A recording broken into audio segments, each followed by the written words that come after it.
ইরানকে পারমাণবিক কর্মসূচি চালাতে দেবে না বা ইউরেনিয়াম সমৃদ্ধ করতে দেবে না বলে ঘোষণা দিয়েছেন মার্কিন প্রেসিডেন্ট ডোনাল্ড ট্রাম্প। সামরিক শক্তির দিক দিয়ে মধ্যপ্রাচ্যের সবচেয়ে শক্তিশালী এই দেশটির ওপর এজন্য নানা অর্থনৈতিক অবরোধ আরোপ করেছে মার্কিন যুক্তরাষ্ট্র ও তার মিত্ররা।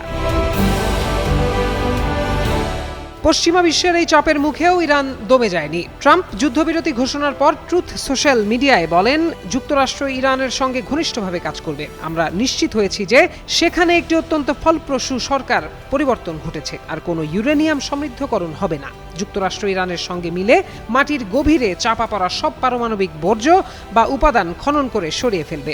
এরপর বিভিন্ন গণমাধ্যমে দাবি হয় যে ইরান পরমাণু কর্মসূচি থেকে সরে যাওয়ার বিষয়ে সম্মত হয়েছে, কিন্তু ইরান বিষয়টিকে উড়িয়ে দিয়ে বলেছে যুক্তরাষ্ট্র ও ইসরায়েলের এই দাবি কখনোই বাস্তবায়িত হবে না। লেস অয়েল অ্যাবজর্ব করে আপনার পরিবারকে রাখে হেলদি। ফুড গ্রেড ম্যাটেরিয়ালে তৈরি যমুনা কুকওয়্যার।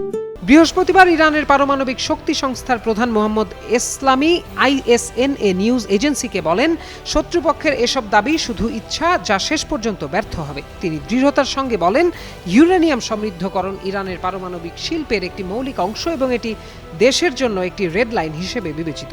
ইউরেনিয়াম সমৃদ্ধকরণ সীমিত করা যাবে না।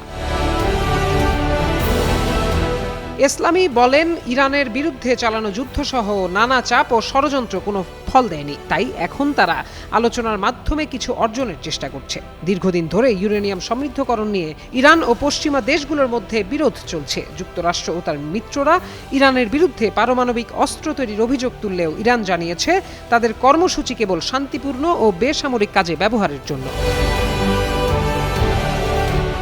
গত 28 ফেব্রুয়ারি যুক্তরাষ্ট্র ও ইসরায়েলের হামলার পর নতুন করে উত্তেজনা শুরু হয়। সে সময় দুই দেশের মধ্যে পারমাণবিক কর্মসূচি নিয়ে আলোচনা চলছিল। আন্তর্জাতিক পারমাণবিক শক্তি সংস্থার তথ্য অনুযায়ী যুদ্ধের আগে ইরান 60% পর্যন্ত ইউরেনিয়াম সমৃদ্ধ করেছিল, যা পারমাণবিক অস্ত্র তৈরির জন্য প্রয়োজনীয় মাত্রার কাছাকাছি। গত বছরের জুনে 12 দিনের যুদ্ধে ইরানের পারমাণবিক স্থাপনায় হামলা চালানো হয়। যুক্তরাষ্ট্র ও ইসরায়েল দাবি করে এতে ইরানের সমৃদ্ধকরণ সক্ষমতা ধ্বংস হয়েছে। তবে হামলার পরও কয়েকশো কেজি উচ্চমাত্রায় সমৃদ্ধ ইউরেনিয়ামের অবস্থান এখনও জানা যায়নি। ধারণা করা হচ্ছে সেগুলো চাপা পড়ে আছে ধ্বংসস্তূপের নিচে।